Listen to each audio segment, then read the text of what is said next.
fighting like hell. I'll take my chances and cash them all in if I've got any left after where all I've been.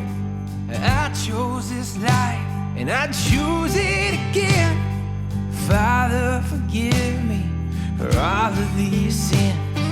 We pray to heaven and we fight like hell. There ain't no one to save us but God and ourselves. Till they call me on back or they bid me farewell, I'll keep praying to heaven and fighting like hell. God, if you see me, I'm down to a breath, but they had to be me until I've got nothing left. Yeah, and I've seen enough evil to test all my faith. Been held to the fire and walked in the flames. Call me a sinner or call me a saint, but I'm all out of mercy and all out of grace. We pray to heaven and we fight like hell. There ain't no one to save us but God and ourselves. Till they call me on back or they bid me farewell, I'll keep praying to heaven and fighting like hell. Till they call me on back or they bid me farewell, I'll keep praying to heaven and fighting like hell. I'll keep praying to heaven and fighting like hell.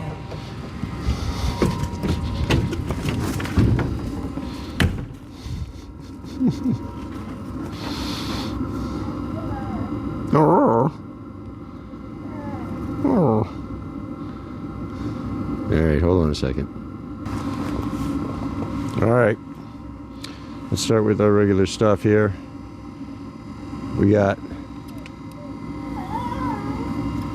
we'll just hold on a minute. I know it's cold, but we got a couple things to do before we leave. Can you hold on? All right. As I was saying, we got 100% on the Blue Eddy, but the generator's running, but we're not pulling anything from the sun right now. Not looking too good today.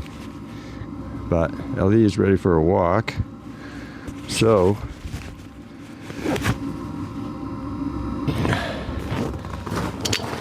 good morning everybody. I gotta take her for a walk. As you saw, just finished loading up the pickup truck. Errand day today. 9 degrees. Didn't get as cold as it was last couple nights in the negative 20s. Well, for me anyway, or for us here. But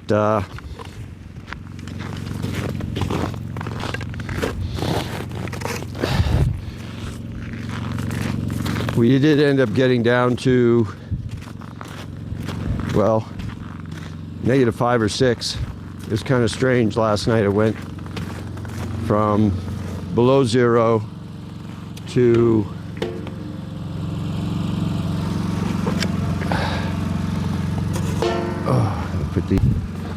I don't know if we're gonna get much sun charging today.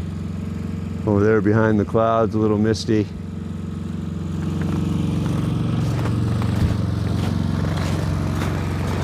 What are you doing, Ellie? That feel good? Let's check the propane. I think I did this a while ago, but we're at 41%. So,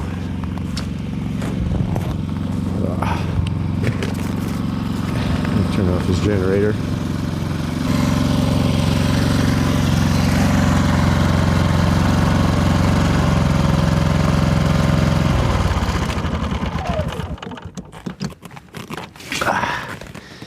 Okay.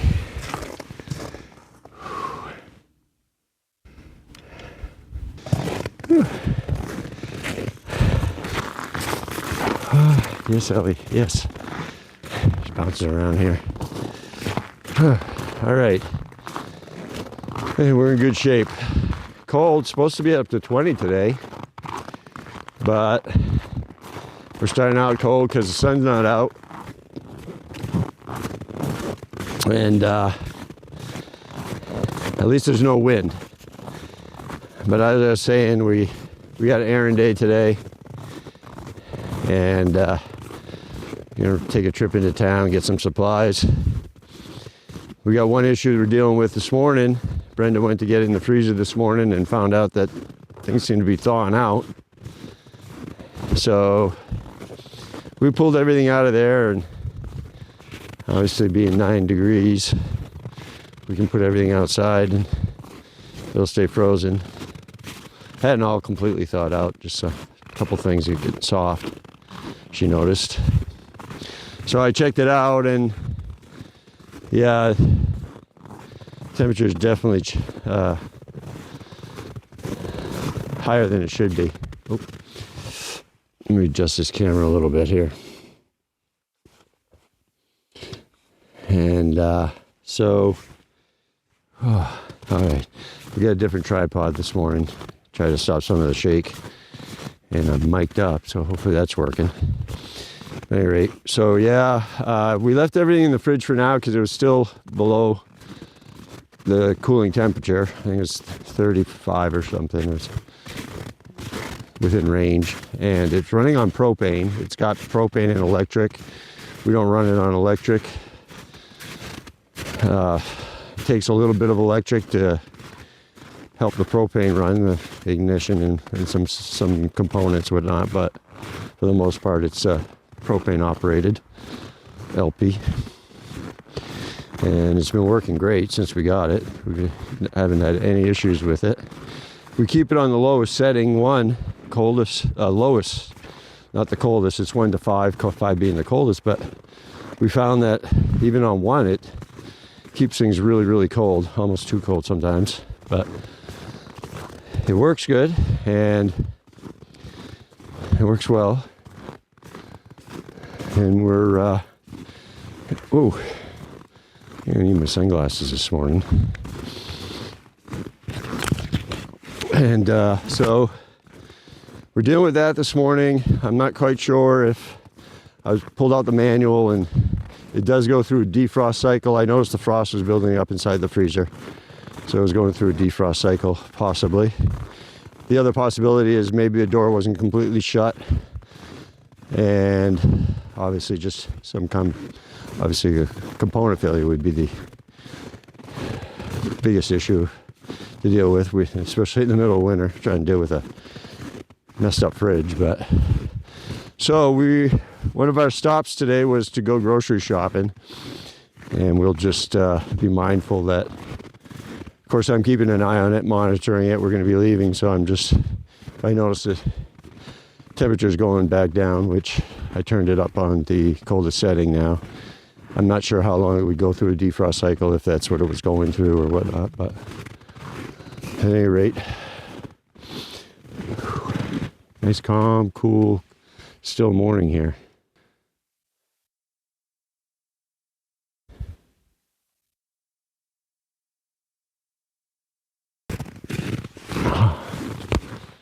Whew.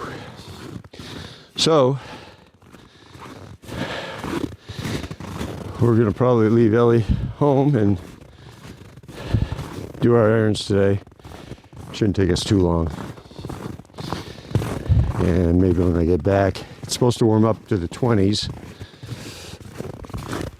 And I've got somewhat of a plan to get the excavator fired up and see if I can't start chipping away at some more ice.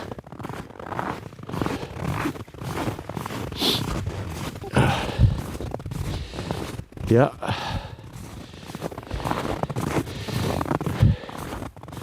I'll tell you what, living off grid in an RV in very cold temperatures, I'm not sure it's record setting or not. I'm going to say for personal, obviously, RVing at what we recorded, negative 23, would be a personal record. Not that I was looking to set any. But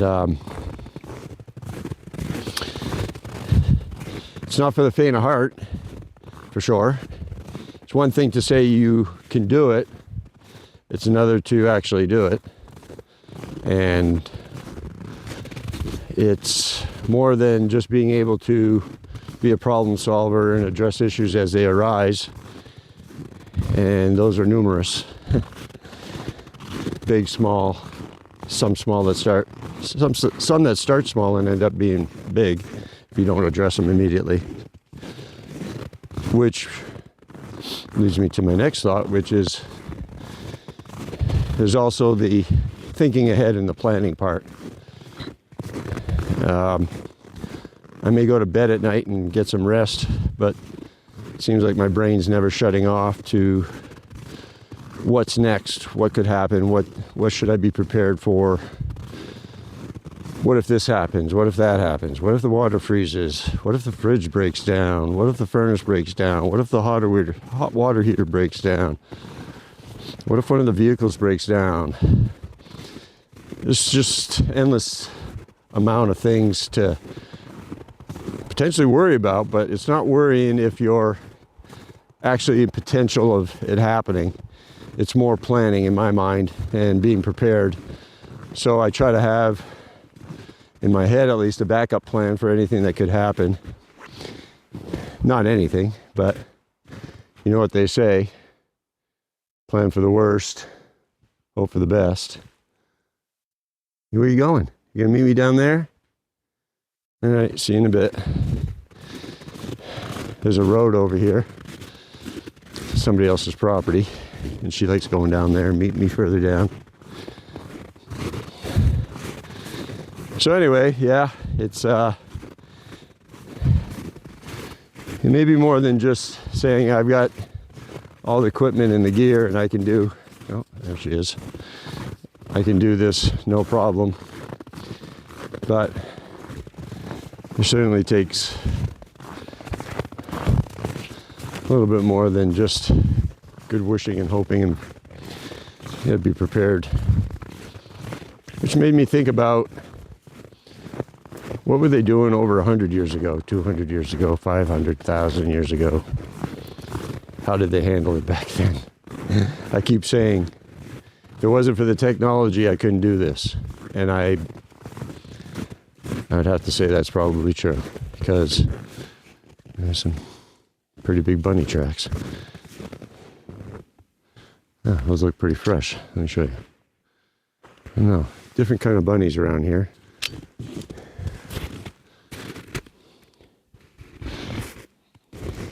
And it's kind of hard to see, but definitely going in that direction over there. Or I shouldn't say that. Ellie might be on the trail over here. What do you got, El? This is a big mound of brush and whatnot, so there's probably a bunch of critters living under there.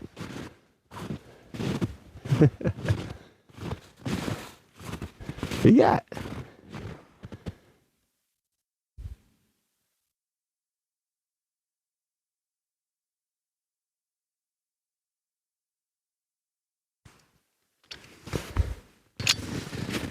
So anyway,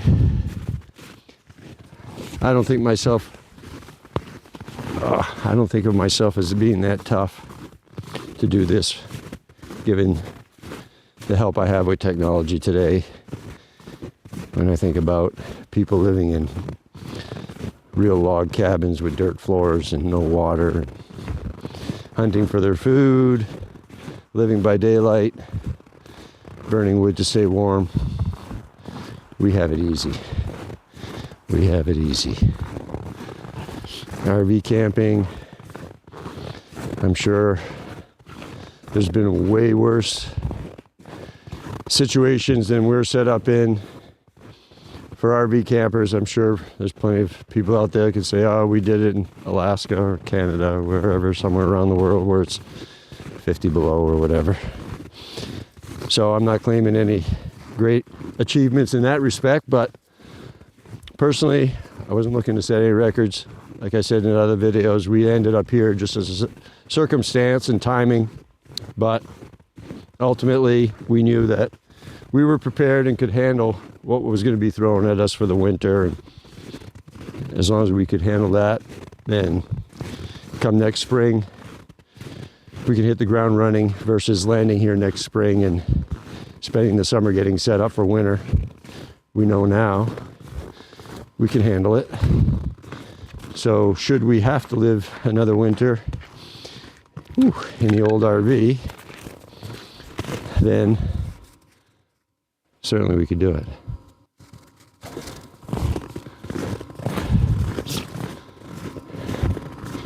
All right, good walk, Ellie.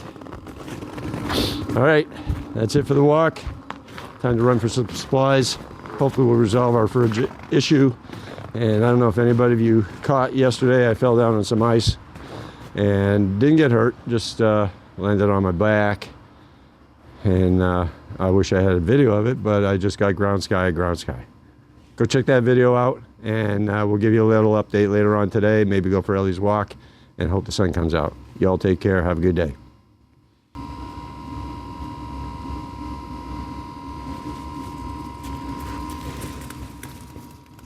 I'll keep praying to heaven and fighting like hell.